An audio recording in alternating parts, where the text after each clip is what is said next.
ગુજરાતમાં લોક જનશક્તિ પાર્ટીનો મોટો નિર્ણય, આશિષભાઈ પટેલ બન્યા પ્રદેશ અધ્યક્ષ। દિલ્હીમાં મોટી રાજકીય જાહેરાત કરવામાં આવેલ છે। લોક જનશક્તિ પાર્ટી રામવિલાસના ગુજરાત પ્રદેશ અધ્યક્ષ તરીકે આશિષભાઈ પટેલની નિમણૂક કરવામાં આવેલ છે। પ્રાપ્ત માહિતી મુજબ આજરોજ દેશની રાજધાની ન્યૂ દિલ્હી ખાતે મહત્વપૂર્ણ રાજકીય નિર્ણય લેવામાં આવ્યો છે। લોક જનશક્તિ પાર્ટી રામવિલાસના રાષ્ટ્રીય અધ્યક્ષ અને કેન્દ્રીય મંત્રી ચિરાગ પાસવાન દ્વારા ગુજરાત રાજ્ય માટે નવી નિમણૂકની જાહેરાત કરવામાં આવી છે। આ જાહેરાત મુજબ ગુજરાતના પ્રદેશ અધ્યક્ષ તરીકે આશિષભાઈ પટેલની સત્તાવાર નિમણૂક કરવામાં આવી છે।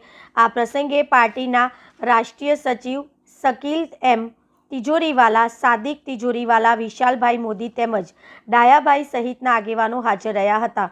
આ પ્રસંગે શકીલભાઈ તિજોરીવાલા અને સાદિકભાઈ તિજોરીવાલાએ પાર્ટી અધ્યક્ષ ચિરાગ પાસવાન સાથે પાર્ટી ગુજરાતમાં કેવી રીતે આગળ પ્રગતિ કરે તેની વિસ્તૃત ચર્ચા કરી હતી।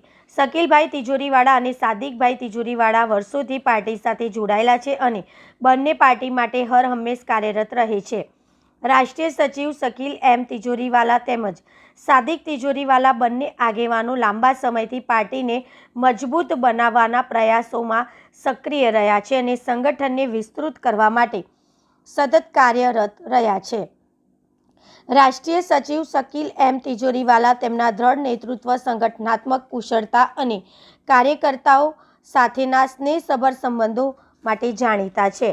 પાર્ટીના વિકાસ અને વિસ્તરણ માટે તેઓ સતત અને પ્રયત્નશીલ રહ્યા છે, જેના કારણે કાર્યકર્તાઓમાં ઉત્સાહ અને એકતા જોવા મળે છે।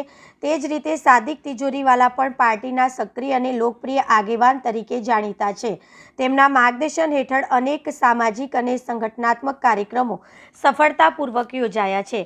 તેમની સક્રિયતા અને સમર્પણને કારણે પાર્ટીનું સંગઠન વધુ મજબૂત બન્યું છે। આ નિમણૂકથી ગુજરાતમાં પાર્ટીની સંગઠનાત્મક શક્તિ વધુ મજબૂત બનશે તેવી અપેક્ષા વ્યક્ત કરવામાં આવી રહી છે। પાર્ટી આગેવાનોનું કહેવું છે કે આશિષભાઈ પટેલના નેતૃત્વમાં ગુજરાતમાં પાર્ટી વધુ સક્રિય બની રાજ્યભરમાં પોતાનું સંગઠન વિસ્તારે તેવી આશા છે। શેખ મુઝફ્ફર નઝર